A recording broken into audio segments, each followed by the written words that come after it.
Welcome back for another deep dive. Today, we're going to be looking at a story that just blew my mind when I saw it. Okay. Elon Musk apparently made a bid to buy OpenAI. And I mean, it wasn't chump change or anything. Wow. It was a rumored $97.4 billion. Really? I mean, think about that. That's That's a lot of money for anyone. an insane amount of money.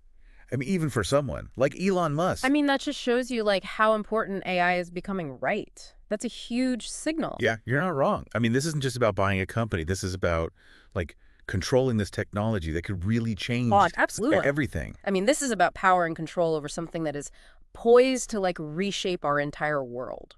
Exactly. And you know what's even crazier? What's that? They said no. They turned him down. OpenAI turned him down flat, Wow, that's surprising. right? I mean, who says no to that kind of money? Right, usually it's all about the money, right? Right. Follow the money, but this is different. So why do you think that happened? Well, I think, Sam Altman, OpenAI's CEO, he's really seems committed to their mission, of developing safe and beneficial AI. And they've said that, like, being independent is, like, super important to actually achieving that goal. So it sounds like they're not just in it for the money. Right, exactly. I mean, they've built a reputation for really prioritizing, safety research, ethical considerations, and even, like, incorporating those things into the design of their systems. Okay, so they're really trying to do this the right way. Yeah. I mean, it seems like they're really trying to be responsible about this. That's interesting because, Musk has been pretty vocal about his concerns with OpenAI. And I think one of the things that he's really been critical of is them becoming what he calls closed source. Right. What does that actually mean, and how does that kind of play into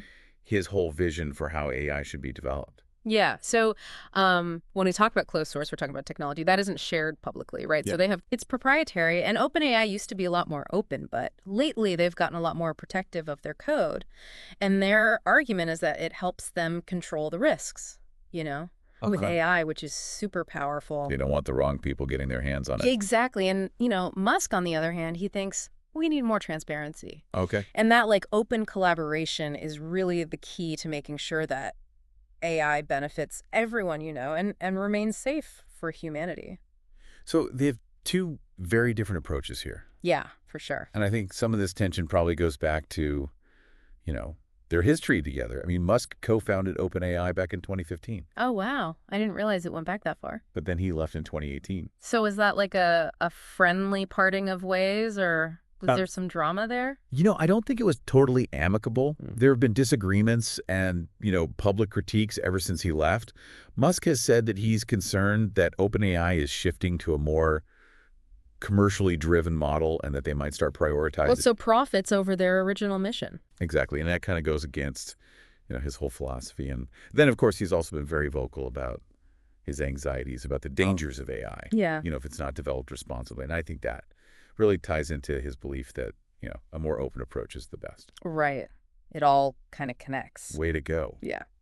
So this is bigger than just like one company or one deal. Oh, for sure. This is way bigger. This whole situation with OpenAI and Musk's offer kind of brings up like all these bigger questions that the whole field of AI is facing. Absolutely. You have these competing philosophies, the open versus closed development, and then you have profit-driven versus, this mission-driven approach. And I think this clash between Musk and OpenAI is like a perfect example of these bigger tensions that we're going to have to figure out. Yeah. I mean, how do we even begin to answer these questions? Like, who gets to decide how this technology is developed and who benefits from it? Right. That's the million-dollar question, isn't it? It's a huge question. And I mean, what are the consequences if we get it wrong? Well, I mean, think about it. If we let AI development get too concentrated in the hands of just a few powerful companies, then does it really benefit everyone, or does it just serve the interests of those companies? That's a really scary thought. It is. It's a bit unsettling, right? Because AI is becoming more and more sophisticated, and it's getting integrated into everything we do. So the stakes are incredibly high. You've given us a lot to think about today. This whole thing with Musk and OpenAI, it's just fascinating to me. Yeah, it really makes you think. It's not just about a business deal gone wrong. It's like a window into these really complex forces that are shaping the future of AI. What strikes me is that if billions of dollars can't even buy control over OpenAI, then that tells us something. What's that? It says that the future of AI isn't just about money. It's about values and vision and the principles that guide how it's developed, and used you. Yeah, that's a really good point. It's a fascinating landscape, and we need to be paying attention to what's happening. Absolutely.